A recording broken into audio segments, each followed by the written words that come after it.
चेहरा भोळा आणि भानगडी सोळा, मी देखील चेहऱ्यावर जाऊन इतके वर्ष फसलो. शिंदेंचा नाव न घेता उद्धव ठाकरेंवर निशाणा.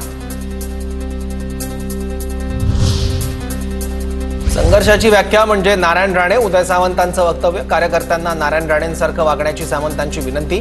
नारायण राणेंसारखं वागण्याचा प्रयत्न केला तरी महायुती सिंधुदुर्ग रत्नागिरीतून जाणार नाही, सामंतांची प्रतिक्रिया. नारायण राणेंना अटक केलेला क्षण आजही मोबाईलमध्ये सेव्ह आहे. ज्या दिवशी परतफेड करेन त्यानंतरच तो व्हिडिओ मोबाईलमधून डिलीट करेन, नितेश राणेंचं वक्तव्य. सांगोल्यातील कार्यक्रमात उपमुख्य शिंदेंकडून शहाजी बापू पाटलांचं कौतुक. टायगर अभी जिंदा आहे म्हणत शिंदेंनी शहाजी बापू यांचं कौतुक केलंय. तर बापूंच्या काय ते झाडी काय ते डोंगर या कवितेनं आम्ही हसायचो. शिंदेंच्या विधानामुळे आशा पिकला. जय पवारांच्या साखरपुड्याला शरद पवारांची उपस्थिती. अजित पवारांचे धाकटे पुत्र जय पवारांच्या साखरपुड्याचं पुण्याजवळच्या घोटावडे गावातल्या अजित पवारांच्या फार्म हाऊसवर आयोजन. सुप्रिया सुळेंची उपस्थिती.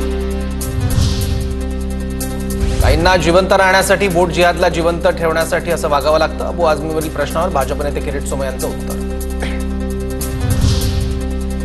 उत्तर भारतीय विकास सेनेच्या सुनील शुक्लांचं निवडणूक आयोगाला पत्र. मनसेला 2% मतं मिळाली नाही. मनसे पक्षासह रेल्वे इंजिन चिन्ह रद्द करण्याची मागणी. कांद्याच्या बाजारभावावरून कृषी मंत्री माणिकराव कोकाटेंचे शेतकऱ्यांवरच ताशेरे. एखाद्या शेतकऱ्याला कांदा लागवडीतून फायदा झाला म्हणून बाकी शेतकरी पण कांदाच लावत सुटतात. 50 पटीनं कांद्याची लागवड केली तर कांद्याचे दर पडणारच, कृषी मंत्री माणिकराव कोकाटेंचं वक्तव्य.